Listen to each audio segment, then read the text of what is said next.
întotdeauna după furtună vine soare și întotdeauna după noapte vine zi. La toți, fără excepție, viața nu e așa sinusoidală. Practic nu există odată să nu fim jos, odată să nu fim sus. Dar când suntem sus, să nu ne credem buricul pământului și să ne se urce la cap, și când suntem jos, să rezistăm, că eu făceam într-o noapte 4 nunți și într-o săptămână 20 de nunți, tot ce lui lua un an întreg. Deci eu făceam mai mult decât făcea el un an întreg în 5 zile. Dar eram super focusat, mergeam cu determinare, cu super atenție. Orice stimul care putea fi pe lângă, orice de orice natură, erau pus pe offline în timpul respectiv. În viață nu ducem nimic cu noi când murim, nimic, decât sufletul nostru, care sufletul nostru este format din următoarea treabă. Primul rând, caracterul, omenia cu care ne-am trăit viața, cât am fost de corecți, de adevărați, nu să fim numai niște consumatori și să nu fim curioși la nimic. Totdeauna mă duc să aflu o informație nouă. Aș învăța mult mai serios în ansamblu la școală, aș învăța la absolut toate materiile. Numai de la 18 ani încolo aș încerca să văd care e domeniul pentru mine. Salutare, dragilor! Robert Gavrilovici aici și bine v-am găsit la un nou episod din Project Human Podcast. Astăzi îl avem alături de noi pe Darius Mârza, fondatorul Wonderland, un loc pe care mulți oameni din Cluj îl știu, dar puțin știu ce este cu adevărat în spate sau cine este omul care conduce un loc atât de minunat. Darius, îți mulțumim că ai acceptat invitația noastră. Mă bucur că m-ați invitat, mă bucur că sunt aici alături de voi și da, vezi, primul lucru ce vreau să transmit așa generației e, a tale, a voastre, nu mai aveți emoții, să credeți în voi că sunteți o super generație și da, în voi stă cheia viitorului nostru ca să putem sta prosperi noi la pensie, trebuie să fiți voi prosperi când preluați frâiele de la noi și da, primul lucru care e problema așa un pic cu generația nouă este lipsa de încredere în ei. Și nu se justifică, fiindcă sunteți în primul rând cu mult mai puține vicii decât celelalte generații, beți mai puțin, orice lucru din asta nociv și toxic, voi sunteți mult mai avansați și mai minunați așa și mai deschiși și mai în căutare și mai, plus, mult mai creativi, mult mai inovativi. Ați crescut deodată cu tehnologia, tehnologia e așa incorporată în voi și da, foarte important treaba asta, să aveți încredere în voi, e un lucru simplu, numai cu credință îți dă tărie și încredere să mergi mai departe peste orice greutate. A doua problemă trebuie să aveți grijă că să nu deveniți, e ușor să devii cum să spun eu, apatic, să devii singuratic într-o eră așa în care să pune puțin accent pe viața reală socială și mai ales la vârsta voastră și mult pe partea virtuală socială, adică toate rețele de socializare virtuale, că altfel n-ar fi rău dacă ar fi rețele de socializare în carne și oase, știi? Și atunci aici trebuie să aveți grijă ca să nu fie anxietate, să nu fie singurătate, treaba asta că trebuie să îmbinați societățile. Da. Să nu rămâneți numai chiar la virtual, că acolo lasă că și-or face societăți virtuale AI-ul. Voi fiți mai de modă veche și întâlniți-vă, ieșiți în oraș, povestiți, faceți comunități faine, că sunteți minunați. Și în al treilea rând, trebuie să fiți super atenți la treaba asta cu focusul. Că din cauza că acum e era scroll-ului, atenția la mulți dintre tineri e foarte slabă, foarte ușor de pierdut, foarte nu e puternică înainte, din cauza că lumea nu avea atâtea lucruri să le atragă atenția, atâtea distragere, atâtea bolunzenii, erau mult mai focusați și atenți și erau mult mai puțini factorii care să le capteze atenția și să fie așa într-o căutare din aia nebună, așa că vezi tu, și asta până la urmă îți dă un fel de dopamină treaba asta, tot să vezi, așa și n-ai răbdare numai câteva secunde, știi? Știi cum e regula aia cu primele 3 secunde. Și trebuie să dați un pic, să ascultați un pic mai mult de 3 secunde un lucru, că n-ai de unde să știi dacă nu te ajută inclusiv podcastul nostru, că numai să uite omul, poate o secundă, 3 secunde vede fețele noastre, dă-i pace. Hai, ascultați un pic conținutul, ascultați un pic contextul, vedeți dacă un lucru vă fi de folos sau nu, că vezi tu că, din păcate, tot ce e viral, 95% îs fake news și îs lucruri non-valori. Pe când valorile, lucrurile așezate, lucrurile profunde, lumea dă-i, că creierul cumva la mulți începe să fie setat, dacă nu ne punem o barieră, să caute numai bolunzenii și numai lucruri din astea super care dau așa, nu știu, ăla s-a aruncat de pe bloc, ăla nu știu ce-a făcut, ăla o stricat nu știu câți bani pe nu știu ce, așa, dar nimica ce așa de suflet, de profunzime, nu prea stă lumea să vadă, să asculte, știi? Și atunci ăsta e un semnal de alarmă că, în rest, sunteți mega creativi, mega vizionari, sunteți în super căutare, super deschiși, aveți cum să spun eu, totul la îndemână, adică ca și tehnologie, ca și știință, ca și limbi, ca și modalități de a te informa. Tot e la îndemâna voastră și puteți fi cu 5 trepte peste generațiile noastre, dar astea 3 lucruri. Treaba să lucrați real în echipă, în comunități și să formați comunități reale, nu numai virtuale. 2. Să fiți focusați și cu atenție. Și 3, care e prima, să fiți cu încredere în voi, că sunteți atât de faini și de minunați și de special și de deosebiți și toată lumea, eu vă apreciez maxim și majoritatea lumii vă apreciază și practic voi sunteți începutul, știi cum a fost pe vremuri Revoluția Industrială, voi sunteți tot Revoluția Industrială, versiunea următoare, care e mai mult pe tehnologie și care cine nu se va băga în barcă cu voi și nu va ține pasul cu voi, va fi o super mare prăpastie, fiindcă înainte nu era așa exponențială. Oricum a fost exponențială din mult lucru manual în a industrializa.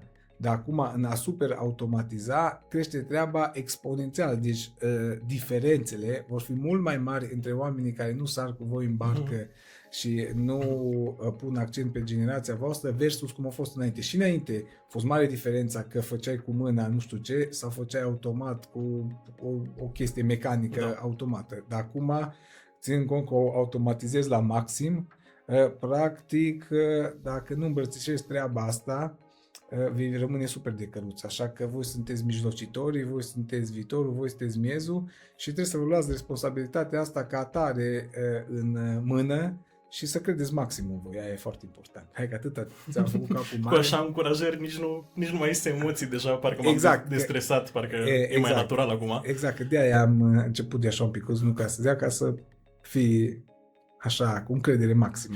Ai punctat foarte multe din lucrurile pe care vreau să le discutăm astăzi. Ai pomenit și de credință și despre focus și despre încredere.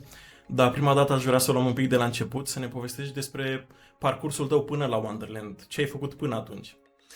Am făcut din toate de când eram micuț. Da, așa cel mai clar și mai simplu și bine închegat a fost așa. În clasa a 9-a am fost printre primii, că totdeauna fac așa mișto, că cam printre primii 2 care am avut unul în jumătatea Clujului, unul în cealaltă jumătate a Clujului, CD writer și făceam CD-uri așa pe bandă rulantă, aveam o grămadă de calculatoare și în fiecare pauză fugeam acasă și schimbam CD-urile, că atâta dura cam 50 de minute să faci la 4X un CD. Prima dată am început cu 2X ca să fie stabil, dar după aia m-am avântat la 4X și după aia la 8X și apoi după aia când deja era cu 32 de X și minuni, deja era așa mergea pe bandă rulantă, dar deja toată lumea făcea pe bandă rulantă. Dar în primul an, într-a noua, asta mi era focusul și după ce au avut toată lumea, deja nu mai făcea sens, că făcea toată lumea, a scăzut și prețul, era competiție și concurență mare și nu prea făceai numai volum, îți băteai capul și nu prea avea sens. No, după aia, dintre a 10-a, am început să fac calculatoare, să le dau în rată. Eu am inventat lucrurile astea, că să dai la oameni în rate calculatoare. Și totul a fost super înfloritor și mergea bine și dădeam non-stop. Așa până au venit Domo și Flanco că dau cu buletinul în rate și mergeai la super magazinele astea mari, numai cu buletinul și îți dădea direct în rate, aveai multe calculatoare, le luai pe loc, era treaba mult mai simplă. Și mi s-a încheiat și subiectul ăsta, adică mi-a mai închis Dumnezeu ușă. După aia, între a 11 ani, m-am apucat să fac softuri pentru medici de familie, pentru tot felul de contabilități și gestiuni, tot felul de bolunzenii ce aveau oameni, de parolare, de securitate, de toate. Și după aia, după un an, au început firmele astea mari de soft ca să vină aici cu outsourcing și să facă companii mari, care le și știi din ele, încă unele s-au și vândut între timp. Și acolo mi s-a închis ușa, că mi-a mers foarte bine, dar după aia toată lumea a migrat și lucrau cu firmele astea care începeau să fie tot mai mari de soft și până nu de mult n-am înțeles de ce n-am reușit bine, de ce n-am reușit niciodată în lucrurile care eu mi le-am dorit sau le-am încercat. Aia e evident că Dumnezeu mi-a pregătit o cale și o misiune și fiecare avem un scop pentru care suflăm în lumea asta și practic eu tot timpul încercam să deviez pe așa, din firea pământească, ce îmi plăcea mie sau ce credeam eu cu mintea mea că îi treabă bună, așa. Dar practic, da, Dumnezeu avea direcția lui, misiunea lui, calea lui cu mine și atunci tot timpul mi închidea câte o ușă ca să mă bage înapoi pe direcția care trebuie. No, și practic așa din întâmplare am ajuns și în domeniul ăsta cu evenimente, cu Wonderland, că eu tot timpul am încercat cu partea de soft.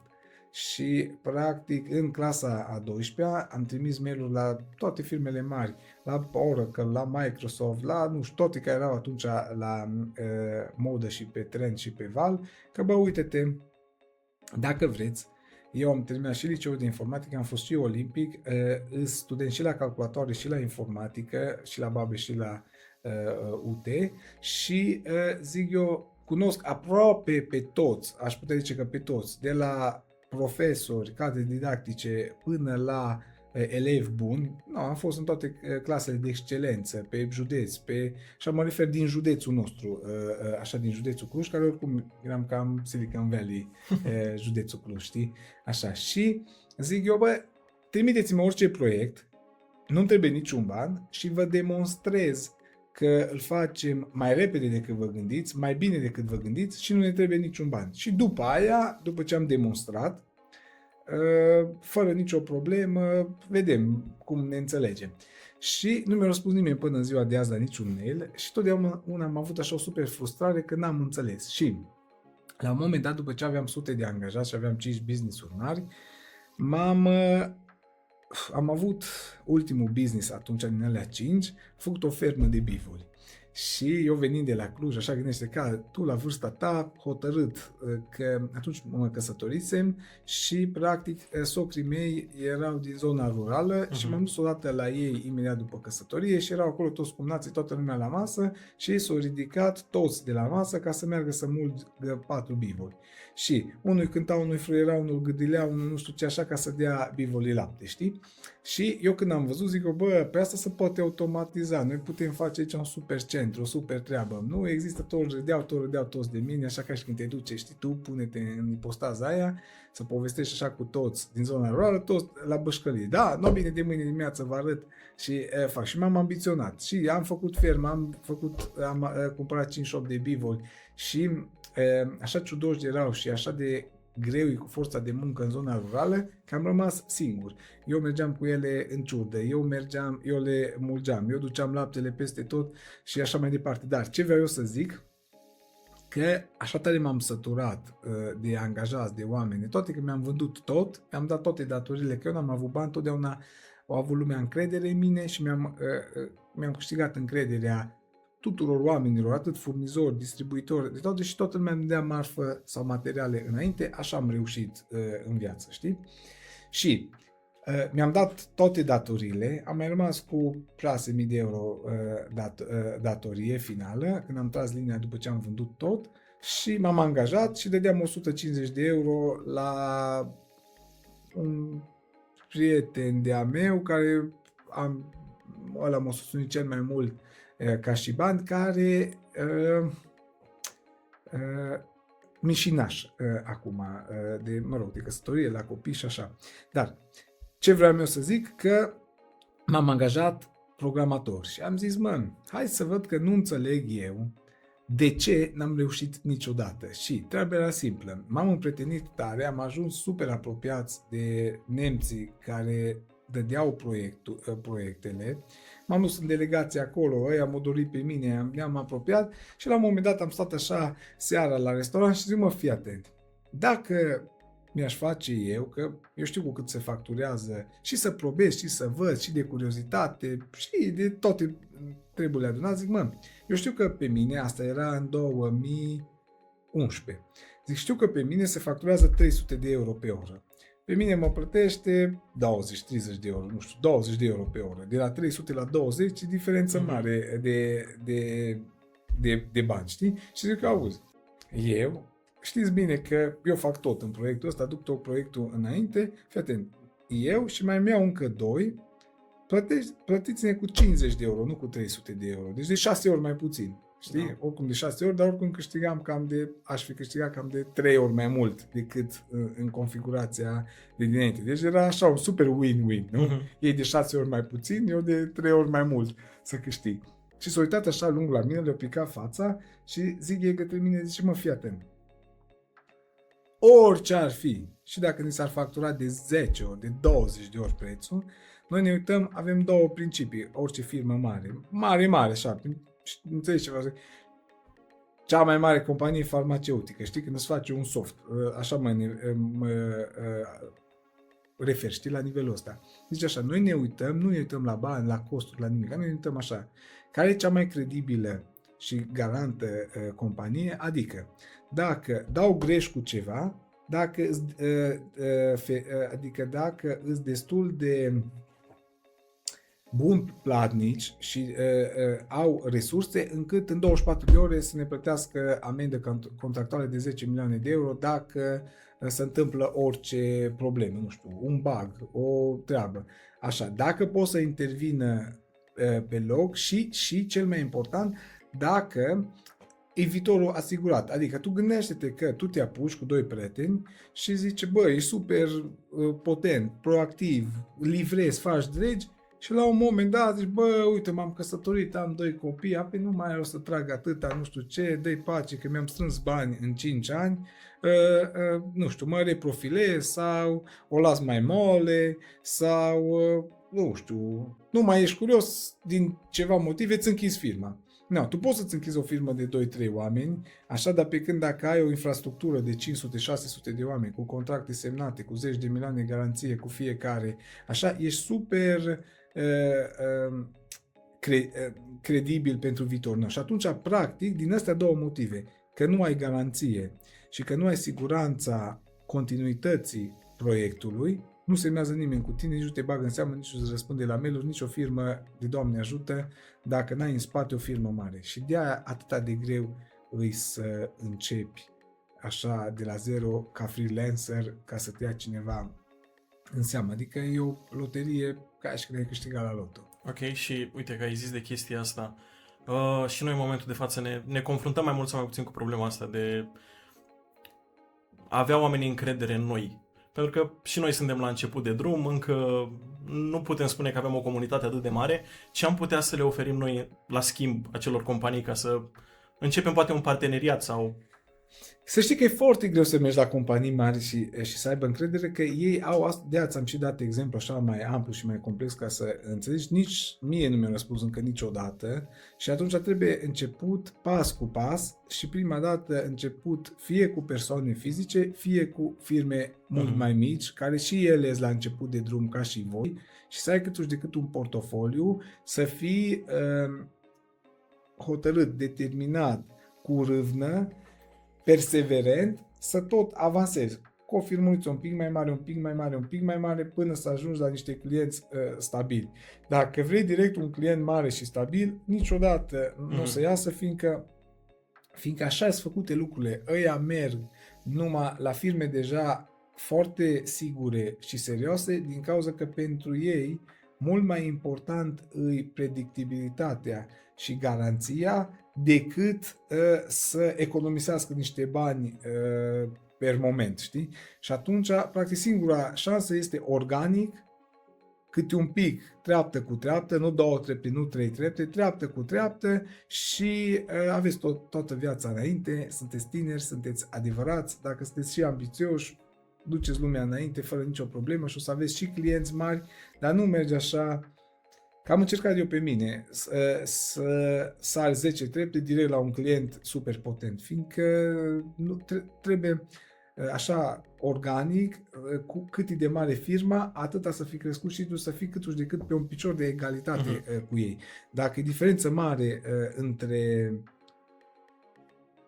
între experiența ta versus experiența lor, întotdeauna o să fie acolo o prăpastie. Deci trebuie și voi încetul cu încredere și cu multă muncă și mici venituri să dați înainte. Și 100% va fi ce trebuie dacă credeți în voi, dacă credeți în proiect și dacă faceți de dragul proiectului, dacă puneți clientul pe primul loc și nu interesele voastre și asta o să se simtă și o să se resimtă în relația voastră și așa o să câștigați mult încrederea, respectul și o să vă facă reclamă din aproape în aproape și așa să învârte Universul și Dumnezeu să mergeți înainte. Dacă voi sunteți cu inima deschisă, cu inima bună, cu intenții minunate, dați înainte. Și trebuie răbdare, fiate.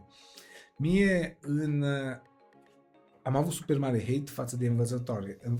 Din clasa 1 până în a 4-a, în fiecare lună mă puneam să scriu un caiet întreg de cu răbdarea treci marea. Numai mie, non-stop, toate clasele din a 1-a până în a 4-a cât am avut învățătoare și acum câțiva ani a fost la mine la un eveniment, tot vrea să se întâlnească cu mine și încă aveam repulsie, am luat așa că și-o bătut joc de mine, știi? Și după aia ulterior, acum, de un an, doi, mi-am dat seama cât de important a fost, la cât eu de așa super proactiv, super de acțiune, super nerăbdător, cât de tare m-a simțit ea, că uite, o mare potențial, dar n-are răbdare și fără răbdare, care răbdarea înseamnă perseverență, reziliență când dai de greu. Și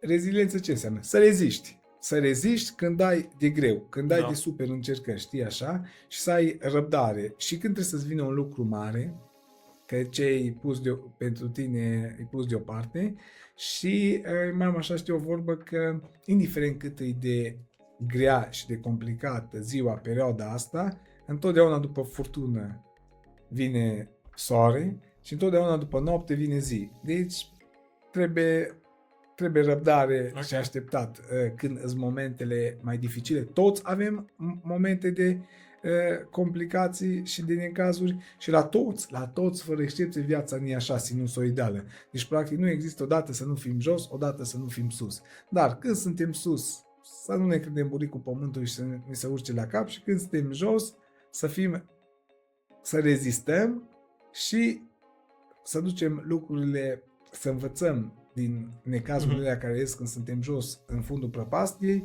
alea să ne ajute să devenim mai înțelepți și după aia să folosim când suntem sus din înțelepciunea respectivă ca să ne menținem cât mai mult acolo sus. Deci, cam așa merge treaba. Ok. Ai pomenit de un lucru de care vreau să te întreb, de drumul tău și cum Dumnezeu te-a ajutat să alegi acest drum. Generația noastră se confruntă foarte mult cu chestia asta, că nu știu ce să fac cu viața mea sau înspre ce să mă îndrept. Nu știu, ce sfat le-ai oferi lor sau ce ar trebui să facă ca să își lămurească? Fii atent, în primul rând, trebuie cu credință, te ajută foarte, foarte mult. Adică, dacă se întăresc în rugăciune, dacă merg în fiecare duminică, dar nu așa să semneze condica, ci real cu inima deschisă, real să fie acolo trup și suflet și să fie implicați la slujbă, indiferent unde merg la slujbă, așa o să primească energie și viziune și putere ca să înțeleagă și să descifreze care e direcția lor în viață, unul la mână. Deci, credința ajută maxim, credința se întărește prin mers la biserică, prin un pic de studiu minimal de Biblie, un picuț așa, adică nu și de Nou Testament. Clar subliniez că Vechiul Testament am încercat de 22 de ori să mă apuc de el în viața mea și mai ales în tinerețe și totdeauna m-am lăsat pe gubaș că mi se părea, nu știu, că deloc nu mi se potrivește, deloc nu face sens pentru mine. Dar, deci, rugăciunea, în combinat cu duminică mers la slujbă,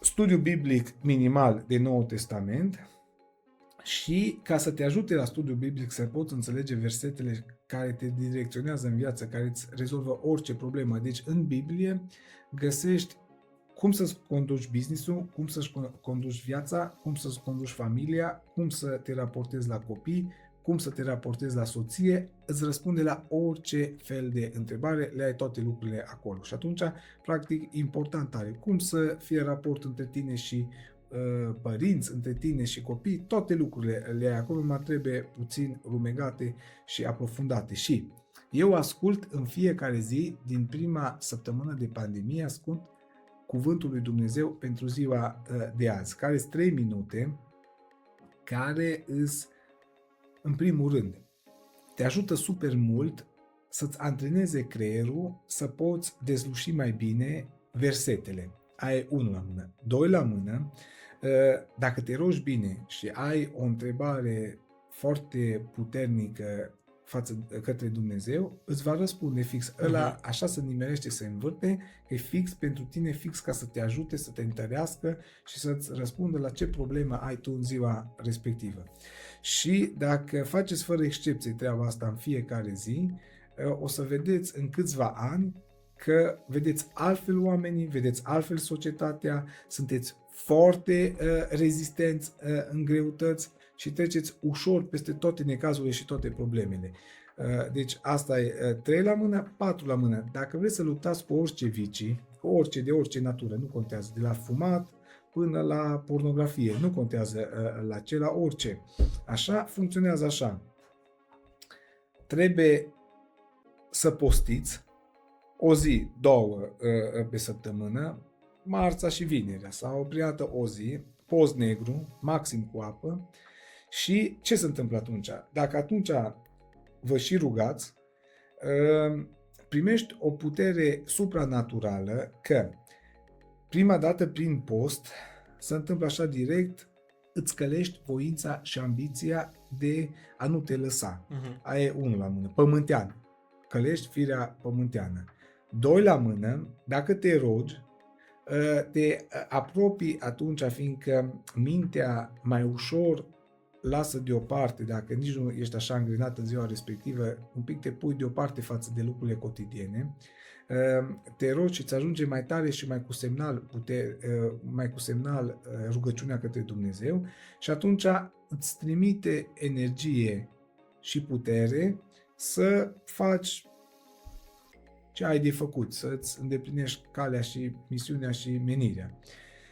Și ce vreau să zic, că cu niciun viciu, oricât ai încercat, și eu am încercat o lună, 3 luni, 6 luni, după aia iarăși am reușit o lună jumate, nu poți numai din ambiție. Deci e foarte important ambiția să călește prin post, prin rugăciune, să aprofundează și te apropii te întărești în relația cu Dumnezeu și Dumnezeu vine și pune umărul cu tine și te ține de mână să nu pui mâna pe țigară. Dacă de țigară ai viciu, dacă de alcool la fel, dacă de droguri la fel, indiferent care ar fi problema cu care să luptă cineva, numai asta e formula reală. Nu psihologi, nu medicamente, nu nimic, alea povești. Toate lucrurile pământene, de la medicamente, terminând la ambiția personală, ține o super scurtă perioadă, care poate să varieze. Poate să te țină o lună, 3 luni, 6 luni. Dar dacă nu vine supranaturalul de la Dumnezeu, n-ai nicio șansă. Și da, toate greutățile poți să treci dacă e Dumnezeu cu tine și ce e important, ce m-ai întrebat. Dumnezeu ne dă viziunea proiectului care vrea să-l implementeze pe pământ prin noi. Noi toți suntem, nici eu, cum ai zis la început, nu sunt fondator, că-s numai o unealtă a lui Dumnezeu, exact cum sunteți și voi, prin care să facem lucruri și proiecte care le dorește Dumnezeu să le implementeze. Dumnezeu lucrează pe pământul ăsta numai prin oameni. Că așa a făcut el fenomenul și jocul. Ca și când tu creezi un joc pe calculator, tu personal joci printr-un personaj acolo, nu chiar tu joci acolo. Că e un personaj cu niște dotări, cu niște lucruri și așa e făcută gândirea. Așa e și la Dumnezeu.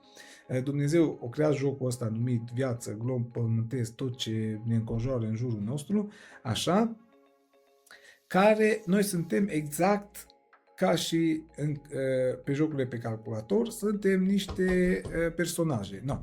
Și fiecare personaj are niște dotări, are niște talanți și are o misiune de îndeplinit. No. Fix așa se întâmplă. Și atunci Dumnezeu îți dă viziunea care să o faci, îți dă și conjunctura și contextul și toate uneltele de care ai nevoie să poți să îndeplinești misiunea care ți-o dă, așa, dar tu trebuie să-ți faci partea ta de ambiție, de perseverență, de voință, că Dumnezeu nu-ți bagă să nu-ți mestecă în locul tău. Îți dă numai, știi cum e vorba aia, că e cunoscută, nu zic eu nimic, dar nou, că îți dă undița, nu-ți dă peștele și te învață cum să pescuiești, nu te învață, nu-ți dă peștele gata gătit, tu numai să zici, e cam muscat, e cam nu știu ce, nu. Te învață cum să-ți obții lucrurile și cum să duci lucrurile înainte.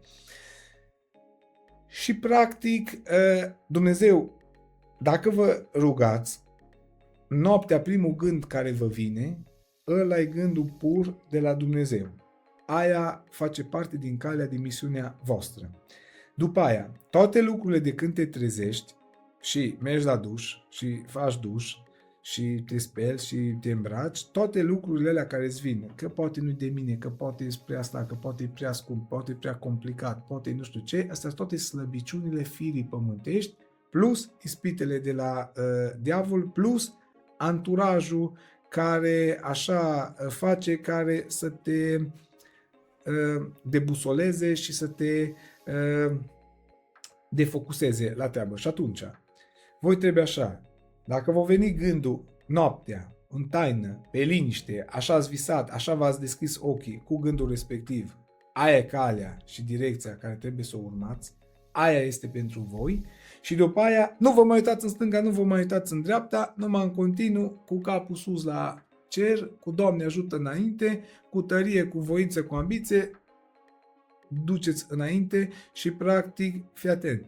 tu vezi anturajul, greutățile și oamenii care te trag înapoi, dacă ești cu privire așa, stânga-dreapta și te uiți tot cu capul în pământ. Dacă te uiți la cer, la seninătate, la mărimea, măreția cerului și a infinitului, e sus, nu te mai uiți, nu poți să ia să fie război în jurul tău. Tu te uiți și o dai înainte pe lucrurile care ți le-a șoptit Dumnezeu, că de fapt, fii atent, conștiința noastră nu e alt lucru decât mediu în care noi comunicăm cu Dumnezeu. Dumnezeu acolo ne zice ce să facem, noi de acolo preluăm.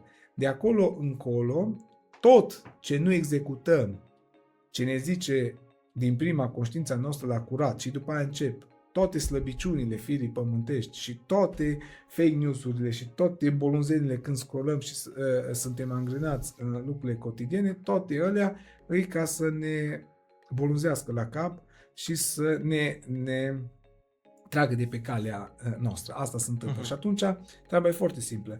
Trebuie cât mai puțin fake news, cât mai puțin să fim băgați numai în toate știrile și toate bolunzenile pământului, ci noi să luăm informații cât mai pertinente, cât mai adevărate, cât mai la curat și să facem tot ce am primit de la Dumnezeu, ce ne-a șoptit în conștiință, respectiv vis, respectiv în taină noaptea. Așa îți descoperi calea, menirea și după aia trebuie cu voință, cu perseverență, cu implicare, cu dăruire, cu râvnă, cu puterea asta voastră maximă de tineri, energici, în care la toți, la vârsta voastră, arde sângele și bolborosește acolo să meargă, să facă, să dreagă, să bână. Și trebuie să credeți în voi din toate punctele de vedere că dacă vă și rugați, o să fie Dumnezeu cu voi, în voi și de mână cu voi și împreună cu voi și o să vă îndepliniți toate proiectele și tot ce aveți de făcut. Mi-ai răspuns cumva la o întrebare pe care voiam să ți-o adresez. Mă confrunt cu ceva în momentul de față. Ca să-ți dau context, noaptea când mă pun, nu știu, la somn, mai ales în ultimele, nu știu, 2-3 săptămâni, dorm atât de rău și visez foarte urât și mă trezesc, nu știu, noaptea din somn. Și cum mi-ai răspuns la chestia asta, că poate m-ar ajuta partea asta de post, să mă apropii de Dumnezeu, dar consider că, nu știu, în perioadele astea stresante aș putea să mai fac ceva care să mă ajute sau... Hai să te întreb. Și eu am câteodată ca și tine, dar întrebarea mea e următoarea. Te-ai rugat puternic măcar 5 rugăciuni și să fii acolo cu mintea, nu să te gândești la alte treburi înainte să te pui când te-ai pus în pat? Nu. No, fă treaba asta, că eu totdeauna când am o noapte ca și tine zbuciumată, este așa. Eu tot timpul mă duc și îmi zic rugăciunile, am 4 copilași și tot timpul mă duc și îmi zic, poate și de 2 ori cu toți copilașii. Când nu apuc să îmi zic cu copilașii, îmi zic cu soția împreună, dar tot timpul ne zicem în familie. Și când, dintr-o motiv sau altul, rar, dar când se întâmplă, să vin acasă și toată lumea să dormă și eu practic îmi fac treaba și după aia mă pun așa nedecuplat, mă pun în pat. Și încep să-mi zic un pic din Tatăl nostru, dar îmi fuge mintea în toate părțile, dacă nu încă ți-am zis cu copiii, cu minuni, cu soția, cu toți, ca să fie ca un grup, că știi, unde-s doi, acolo coboară Dumnezeu în rugăciune și prezent. Când am încercat și nu mi-am zis rugăciunile, dacă nu mi-am zis deloc, aia se întâmplă rar, dar e dezastru, numai un zbucium toată noaptea, dacă mi-am zis fugitiv și numai una jumate și numai așa gândindu-mă la lucrurile cu care m-am pus în pat, așa, că nu m-am decuplat de ele, că nu, că mergi cu copiii sau cu soția sau așa, te decuplezi. Că intri într-o poveste cu ei, că nu mă te duci, te-ai băgat în pat, nu știu, zice simpatic, te întreabă nu știu ce și creierul se decuplează de lucrurile care le-ai avut până atunci, nu știu, că de mail-uri, de minuni, că ce ai răspuns la ala, că mâine ce trebuie să fac, că nu mi-am pregătit, că mi-am pregătit, că nu știu ce. Te rup de lucrurile astea. Și după ce te rup de lucrurile astea, dacă îți zici 10 minute o rugăciune una, te rogi 10 minute cât mai profund, cât mai intens, o să vezi că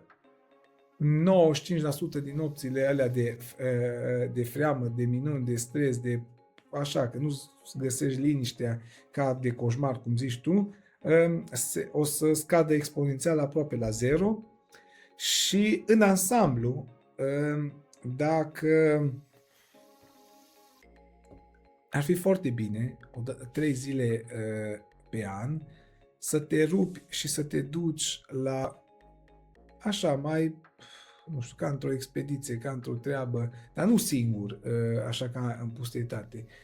Eu acum mă duc prima dată, că sunt curios că mă tot bătut unul altul la cap, este un program XCC și ăla se face anual, poate vreodată te duci, care sunt așa 3-4 zile în pustietate, un fel de survivor din ăsta, dar netelevizat, nimica, în care să te liniștești. Alții merg în Athos, vreau să mă duc și eu la anul, în care să te încarci, că când te încarci cu energie, te încarci așa cam un an de zile. Mie, dacă nu mă duc 3 zile să mă decuplez de tot ce înseamnă bolunzenia cotidiană, nu toate nopțile mi sunt așa.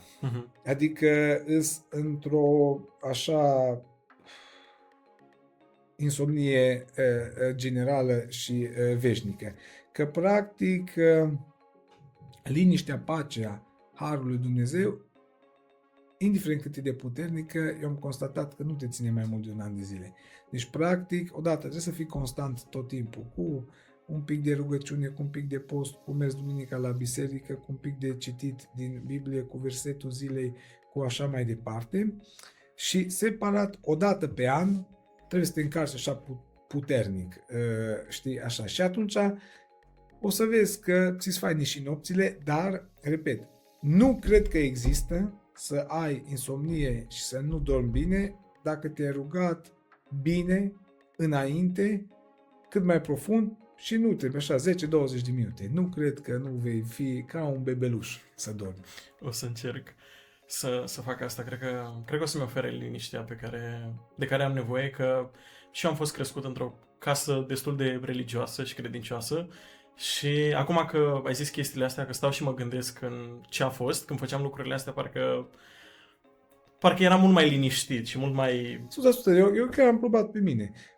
E senzațional că dacă cumva scap, adică scap, în sensul că așa e contextul, că nu știu, sunt plecat la emisiuni, sunt plecat la tot felul de evenimente și vin și toată lumea dorme și nu mă bag acolo, toată noaptea nu mă zbat și toată noaptea nu am gânduri și nici rugăciunile nu mi-e pot zice cum trebuie. Deci e foarte important înainte de culcare, când ai pus pușca jos și zici că vrei să te culci, deci nu după aia să te uiți la televizor, după aia pe calculator, după aia nu știu ce, așa nu. Înainte să zici, bă, gata, acum mă pun la somn, să te rogi bine și profund și intens și o să vezi că îți găsești liniște, pace și o să ai o noapte senzațională și cu revelații și cu viziuni, nu tot timpul.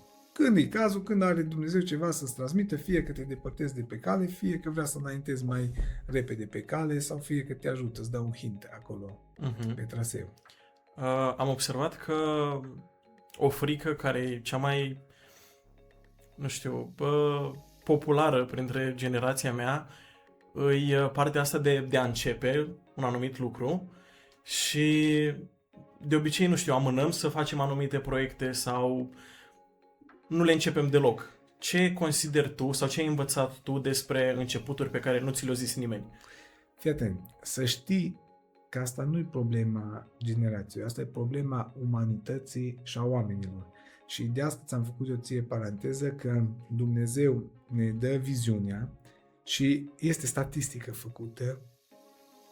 Când te-ai trezit, după ce ai fost la baie, 98% din ideile tale, exact cum s-a dus apa pe tine și pe față și pe cum te-ai spălat, așa îți trece și puterea de a înfăptui ideea care ți-a venit noaptea.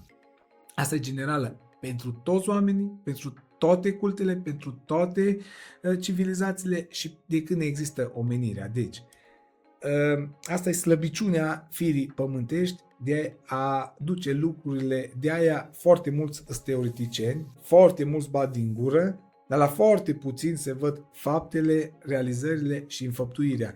Că e foarte mare diferență de la gargară și demagogie și poveste până la a vedea un lucru realizat, e o diferență super, super mare.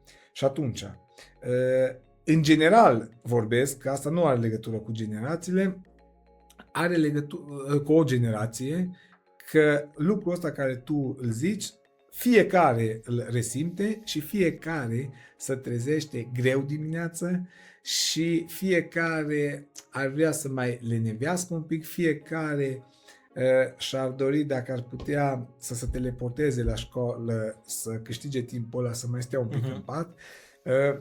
Fiecare, 99%, că poate sunt unii care chiar sunt de aia care se trezește la 4 dimineața, că așa le metabolismul și lor formată treaba. Deci, concret, trebuie să aveți ambiție, voință, perseverență, să nu vă lăsați și cu cât vă întăriți în credință, vine Dumnezeu cu puterea și cu energia Lui, cu harul Lui supranatural și vă ajută să nu fiți demoralizați, să în greutăți, să le puteți învinge, în necazuri, să le puteți trece și trebuie să vă căliți, numai așa, prin post, prin lucrurile astea, să vă căliți ambiția de a vă face voi parte. Și trebuie să înțelegeți că la toți ni greu, fără excepție, la toate generațiile, toți trecem prin stările astea și important îi să nu te lași. Și acolo e partea ta umană ce poți să faci, că în rest nu poți să influențezi cu nimica, decât să treci peste lene. Și ce e cel mai evident e că totdeauna să vă gândiți așa, că dacă Dumnezeu îți dă, și la toți ne-a dat, un talent, un talant, dacă să nu ne prindă ca pe ăla în Biblie că eram la televizor și am zis, bă, nu ne plouă, avem ce pune pe masă și nu suntem curioși, ci, super important, este să, din respect și din responsabilitate față de Tatăl nostru, față de Creatorul nostru, din care ne-a dat suflare și care ne-a trimis cu un scop pe pământul ăsta, să zicem, bă, mi-e rușine față de el, că o să dau cu subsemnatul și o să răspund pentru lene și pentru că Dumnezeu ți-a dat și viziunea, și mintea, și te-a făcut minunat și cu potențial opus în tine să faci lucruri, dar tu din cauza comodității, a confortului,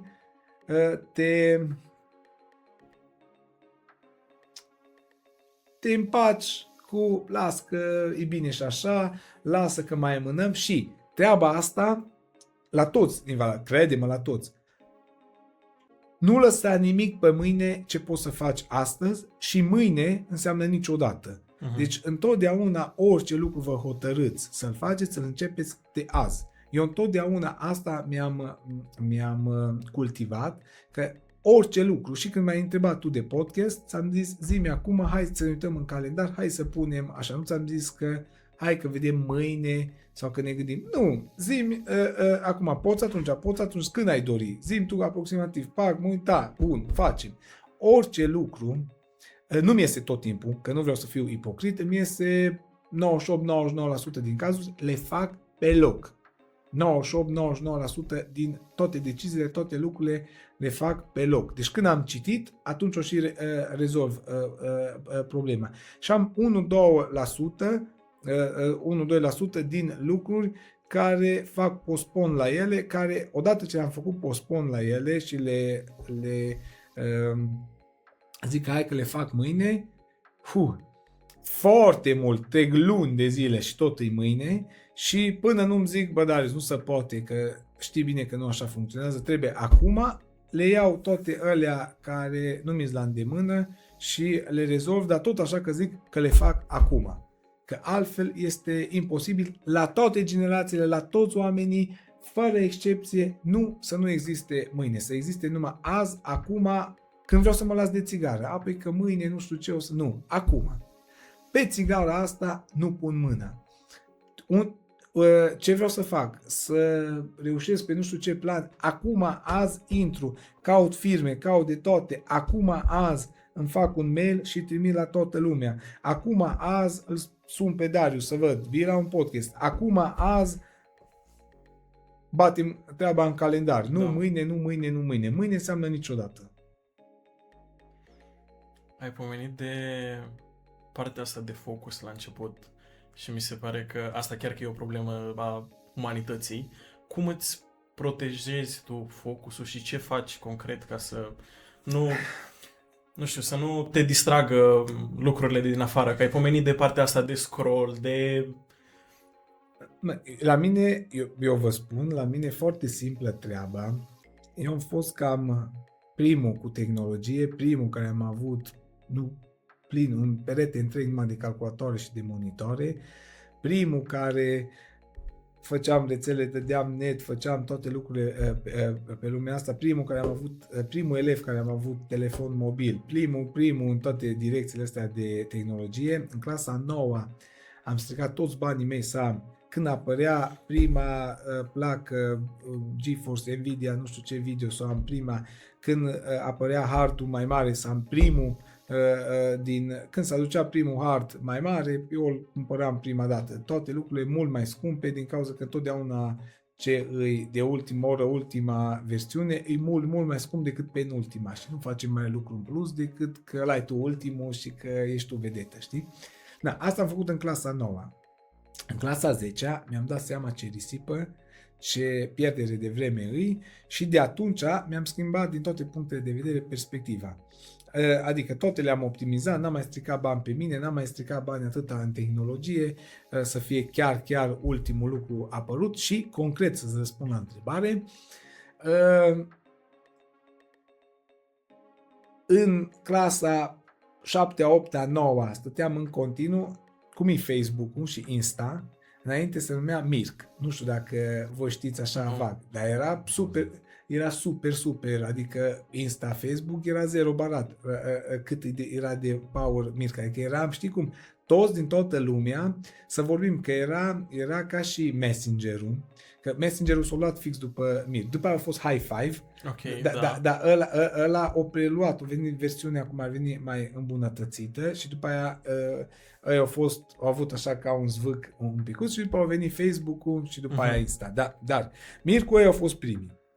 Dar tu gândește că au fost primii, că după aia, deci ei au fost primii și după aia au venit restul. Deci impactul cel mai mare a fost când ai văzut prima dată, când a venit Insta față de Facebook, a fost o mică frenezie, dar nu se compară cu când ai văzut primul telefon mobil, nu se compară, adică acum dacă mai vine încă un iPhone, ok, e frenezie pe piață, că e iPhone nou, nu știu ce, dar nu e ca și când s-a văzut primul în care putea intra pe net, primul care nu știu ce, înțelegi ce vreau să zic.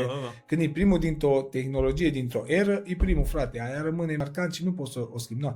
Noi eram înnebuniți după Mirc, adică așa că fugeam toți din toate părțile, că practic acolo era și să găsești fete și să-ți dai întâlnire și să formeze comunități și să joci jocuri, Counter-Strike, minuni, tot. Pe Mirc povesteai și intrai. Și tu în timp ce jucai Counter-Strike, acolo îți scriai încă pe Mirc, bă, ce faceți cu ăsta, mai intrați, nu mai intrați, tot. Deci ăla era primul intranet între toate rețelele, între toate lucrurile.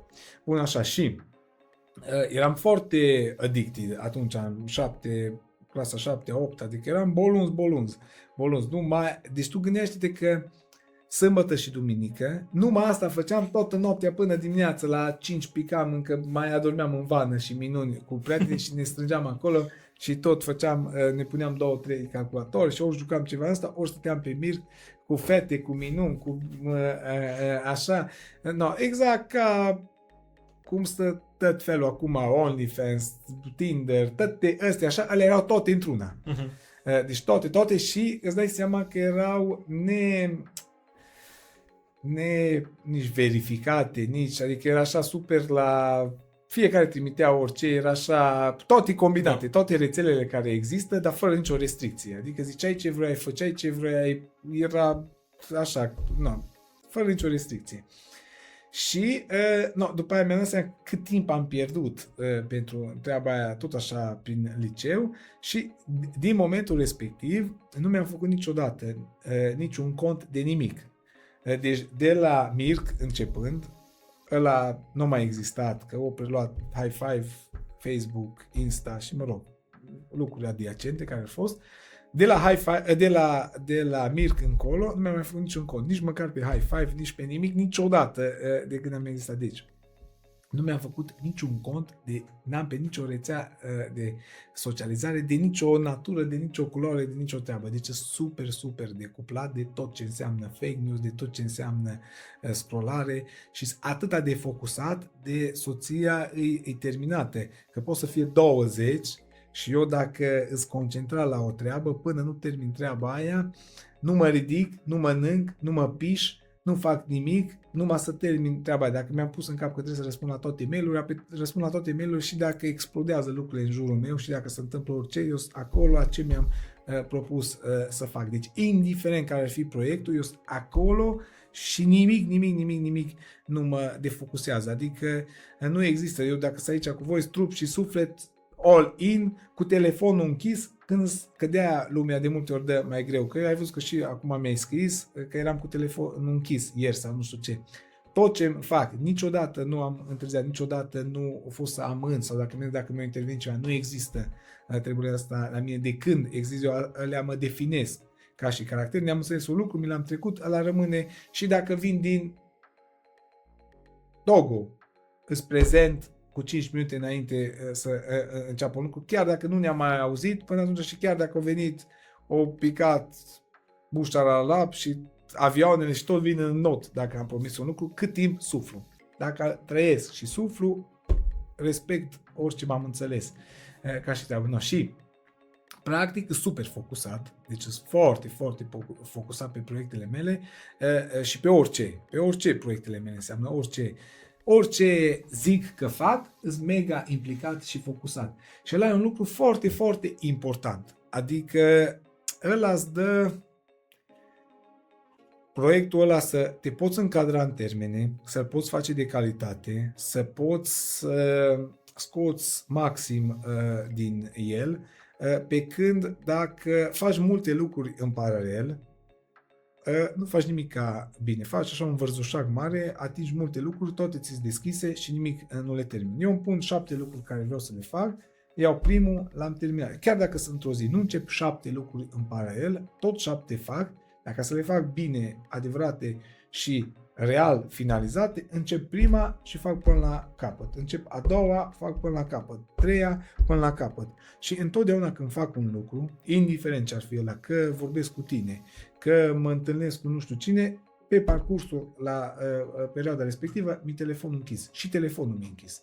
Deci nu că restul lucrurilor, că n-am contul de toate. Și telefonul mi închis, cât timp asta, telefonul mi deschis între două lucruri. Adică dacă mă duc după copii sau dacă îi aștept pe copii sau dacă ca o activități sau la școală sau nu știu ce, atunci răspund la toate lucrurile. Sau noaptea, îmi termin toate lucrurile, 7 lucruri care mi le-am pus în plan să le fac, le-am terminat al 7-lea, îmi deschid telefonul că e 12 noaptea și până la 3 dimineața răspund la tot ca să fiu la 0. Și totdeauna mie în cap, uite-te, încă nu-s la 0 cu răspunsul de mesaje, prima dată când pot, aia mi primul focus.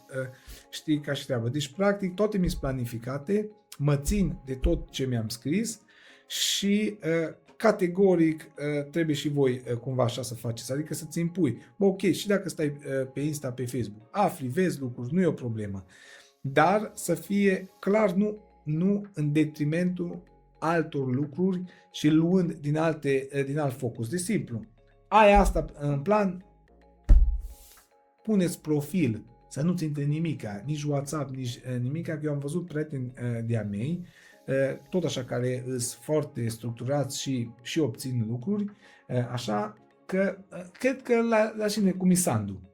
Știi pe Sandu? Da. No, fii atent, Sandu și-a pus, că eu am fost mirat, toate profilele la telefon, toate așa is, că nu intră nimic, adică nici măcar pe WhatsApp, îi deschis și cu netul pornit, ție îți arată numai o bifă, nu că îți arată două că nu o citit, îți arată o singură bifă și numai când o intrat pe tine pe WhatsApp, el le vede toate, dar ție nu-ți arată nimic ca să fii tu agitat că uite-te, o văzut, mai mult o citit și nu mi-a răspuns. Da. Nu, și practic, când îi focusați să răspund odată la 2 zile, odată la nu știu cât, când aia ai trecut pe ordinea de zi între proiecte, azi răspund la toate mesajele. No.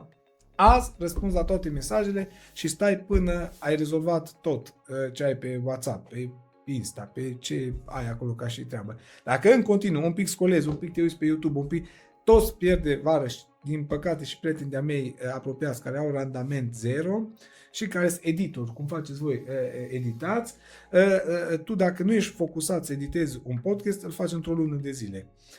Fiindcă un pic ți-o sărit ăsta că ți-o scris unul nu știu care, un pic mai a apărut o știre pe Insta, pe Facebook, pe nu știu ce fiecare ce urmărește, un pic nu știu cum, un pic pe un grup nu știu ce, un pic așa și lucrezi randament, tot timpul trebuie să reiei unde ai rămas în prelucrare până te pui în temă iarăși nu știu ce și îi nimica, frate, îi tristețe maximă și eu așa să te gândești că am avut oameni în firmă care lucrează din clasa 12 cu mine de 23 de ani, care el face o nuntă, o editează în 2 luni și de aia mi-am externalizat eu serviciile din primul an, după primul an de Wonderland, așa că în vara respectivă atâta hate mi-am luat din cauza asta, că nu dădea la termen, că avea treaba asta, că în continuu era perturbat și îi fugea mintea peste tot și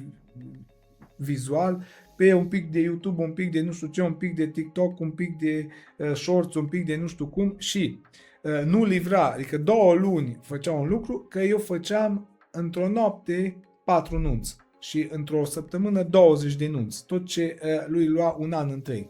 Deci eu făceam mai mult decât făcea el un an întreg în 5 zile, dar eram super focusat, mergeam cu determinare, cu super atenție, orice stimul care putea fi pe lângă, orice de orice natură, de la YouTube până la telefon, erau pus pe offline în timpul respectiv. Și orice lucrați, să lucrați cu toate sistemele pe offline, în afară de pe ce lucrați voi. Așa. Și dacă asta, inclusiv ceas, dacă ai smart, ăsta, dacă stă, vibrează acolo și te uiți și aici.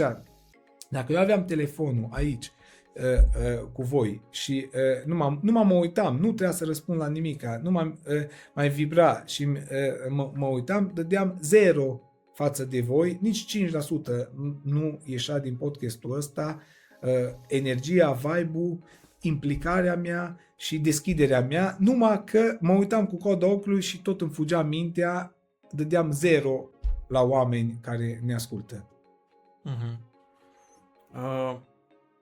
Nu există altă variantă, să nu încercați altfel să credeți că dacă un pic îți lași deschise sisteme din ele sau numai câteva, vei avea șansă. Nu! Cu tărie, cu putere în focus voi. Pe ceea ce faci. Focus pe ceea și nu e o poveste. Că nici eu n-aș putea, nici dacă mi-aș lăsa numai... Deci clar zic, nu răspund, că noi răspundem cu voi.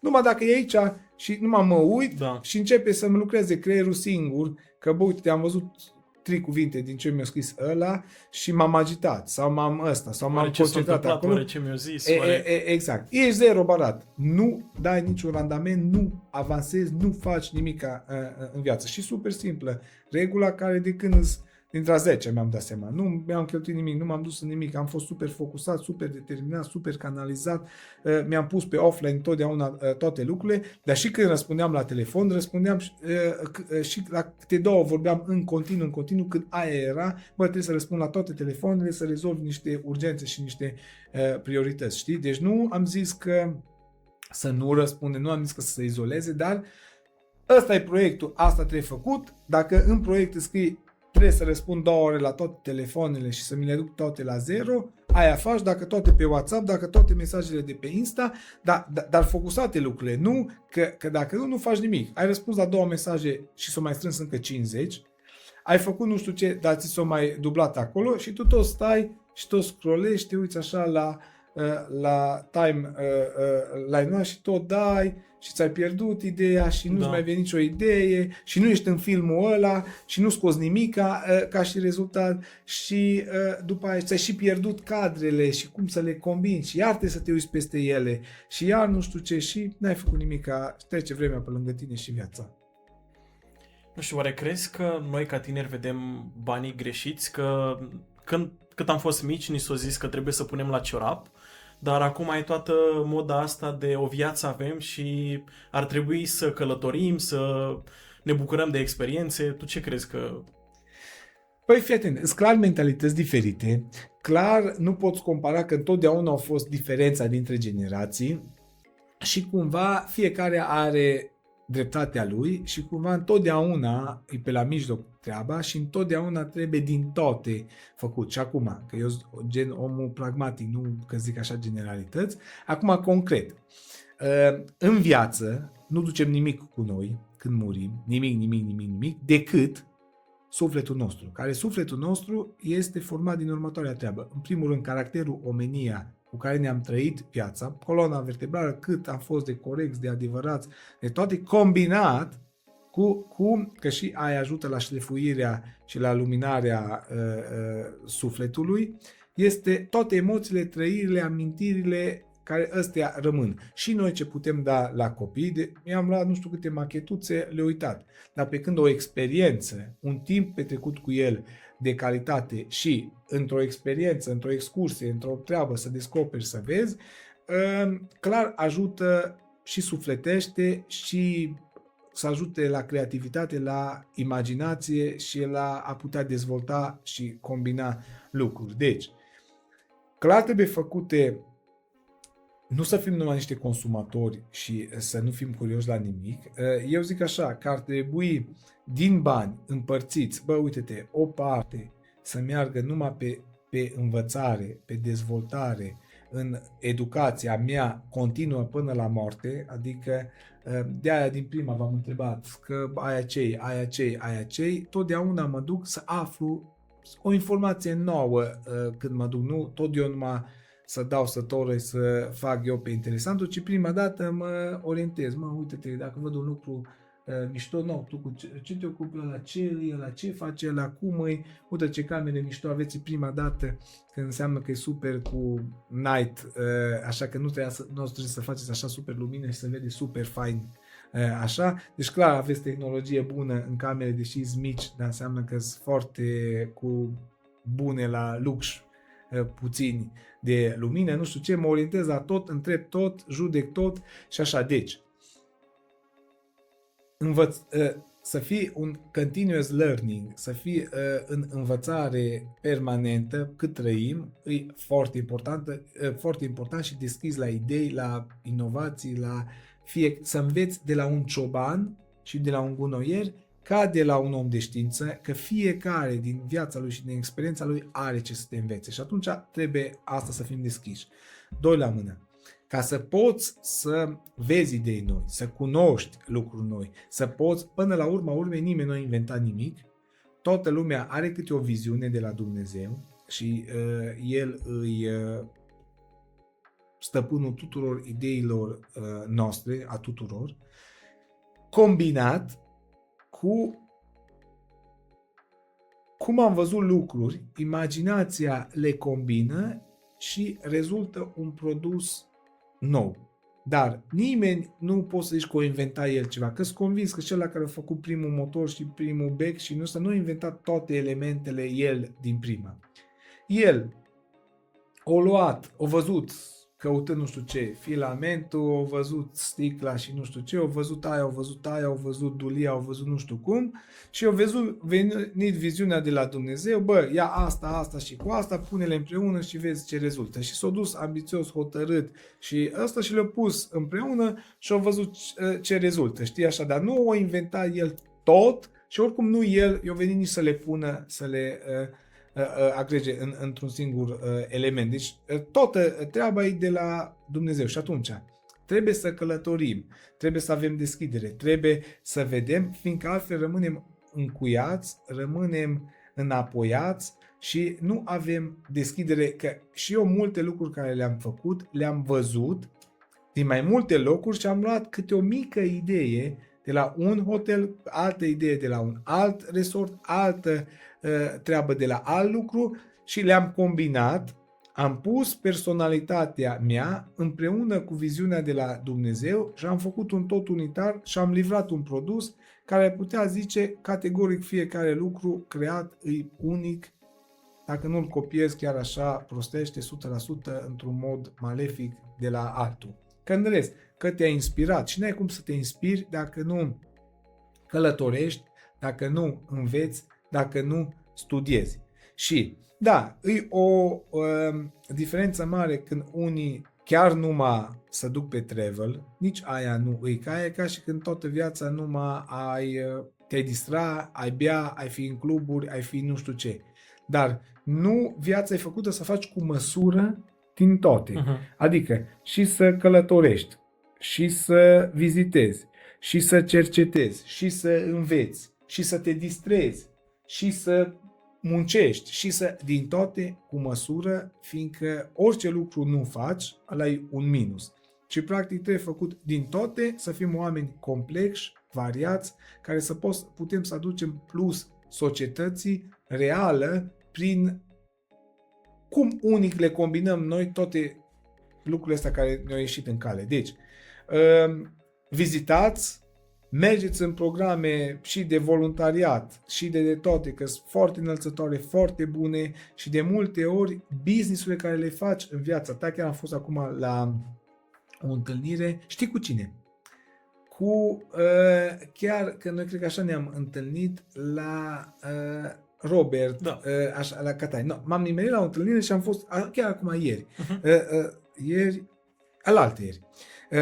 Scaun în scaun. Și am povestit cel mai mult noi și lângă mai era încă un băiat. Și o povestit ăla că fii atent. Am fost, când a fost nu știu ce inundație, într-o chestie de voluntariat. Și construiau pentru oameni case. Și zice, noi ne-am dus să dăm la mână acolo. Și când am văzut cât de repede, cât de super pragmatic construiesc ea, în 3 zile fundație, în 2 zile așa, în 2 zile așa, acum constructorul cel mai puternic, cel mai mare, cel mai adevărat, cel mai care să ține de termene, din toate punctele de vedere, că și-a însușit tot ce a văzut acolo când a fost ca voluntar să ajute la reconstrucția caselor oamenilor inundați din, nu știu, Cugir, parcă, sau din sud, sau de, nu știu unde când a fost problema când s-a revărsat Dunărea. Și zice, toată viața mea s-a schimbat ajutându-i pe ăștia o lună și mult mai tare m-am ajutat pe mine decât pe ei, pe aia la care le-am construit din toate punctele de vedere. Deci, fiți cu voluntariat, fiți deschiși, fiți cu inimă, mergeți în programe de schimb de experiență de toate, că nu se știe cum imaginația și cu viziunea lui Dumnezeu să îmbrățișează, să facă un tot unitar și va rezulta un lucru superb și excepțional așa, mergând pe mai multe planuri și combinând lucrurile. Da, generațiile vechi ei au fost numai foarte direcționați